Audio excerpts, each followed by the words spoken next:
Hi, today we're going to be looking at Snow Tales, designed by Vermont Brothers and published by Boardgame. This is a racing game with a pretty unique card-driven movement system. It's very low luck. We're going to look at the components first. I'll teach you how to play, and then I'll tell you what I think.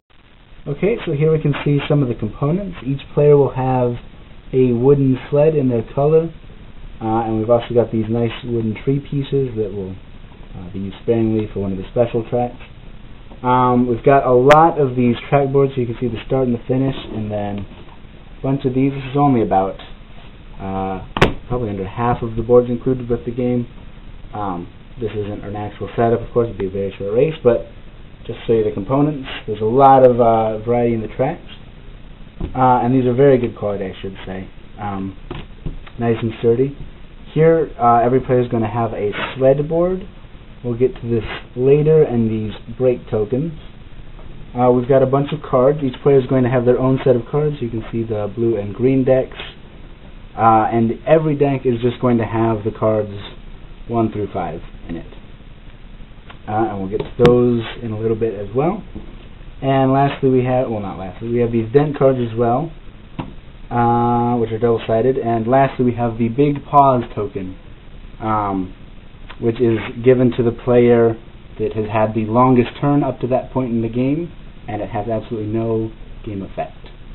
The Big Paws token. Okay, so now we're going to look at how the game plays. At the start of the game, each player is going to place on one of these starting positions and draw a hand of 5 cards.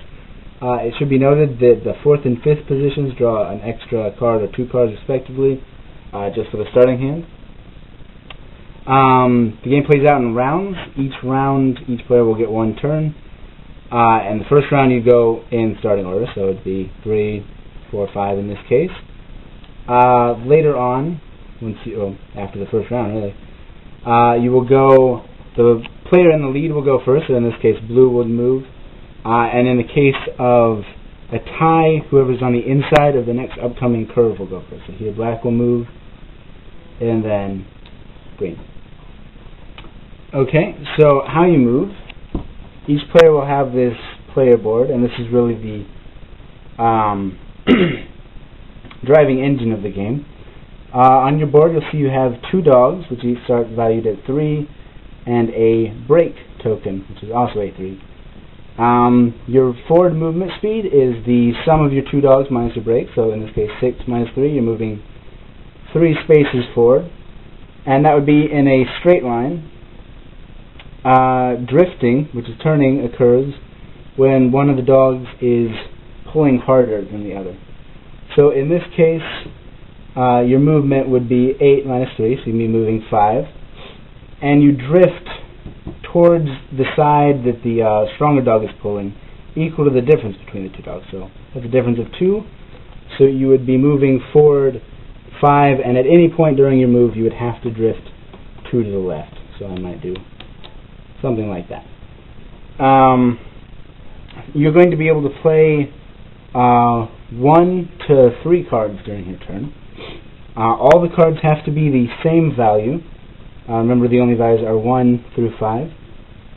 You can play a card on one of the dogs, so I can play this 2 here, play this 2 here, or you can change out the break, so I could play a 2 discarding it to the side to reduce my break.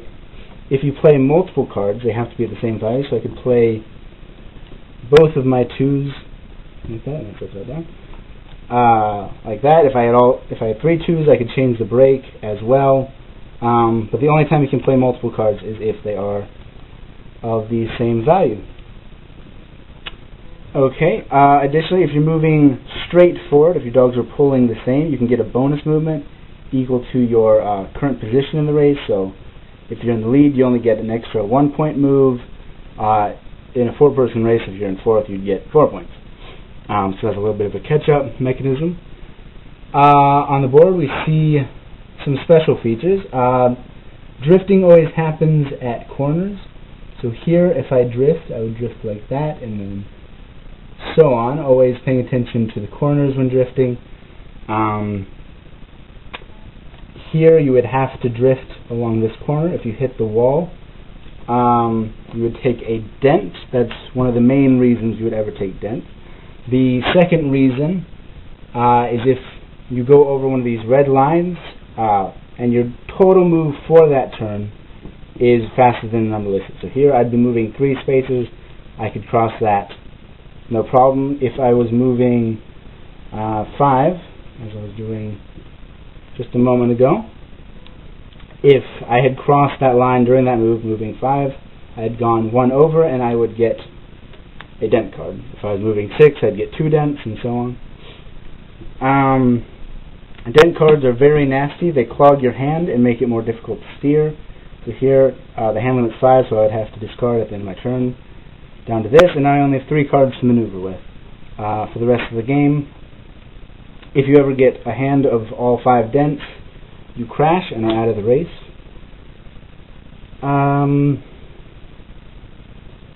Yeah, so that's the basics of the game. There are a lot of special track pieces which spice up the course. We saw the trees earlier. When you hit a tree, you keep moving through it, but you take a dent immediately and it's removed from the board, so you can clear a path for other races. We've got some of these special chasm pieces. You can see the lane gets narrower in various places on these. We have to avoid the rocks. And then we have some sharper turns, and of course all the turns are double-sided. So that is roughly how to play the game. Okay, so that is how to play Snowtails. This is a very interesting take on the racing game genre. I like it a lot.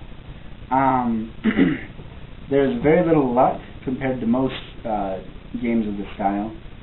You all have the same or identical decks of cards, so you're going to have similar distributions of hands throughout the course of the game.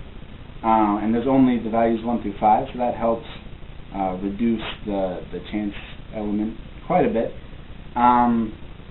And you can, because of that hand, you can plan several turns ahead. But at the same time, it moves very quickly. The big pause token doesn't do anything, but nobody wants to get it. So everybody kind of thinks about their turn beforehand and then just keeps it moving. Moves at a nice clip. There's a lot of variety in all the different track pieces, so tons of replayability. The special tracks really add a lot. If you throw a ton in, everybody's going to crash probably. But if you throw 1 or 2 in, it's a very nice spice, adds some interesting dynamics to the races, especially the trees and the sharper turns and such. So anyways, yeah, Snowtails by the Lamont Brothers. It's an excellent game if you like racing games. Even if you're not into lighter games, more of a heavier game, this is still definitely something you should check out. Snowtails.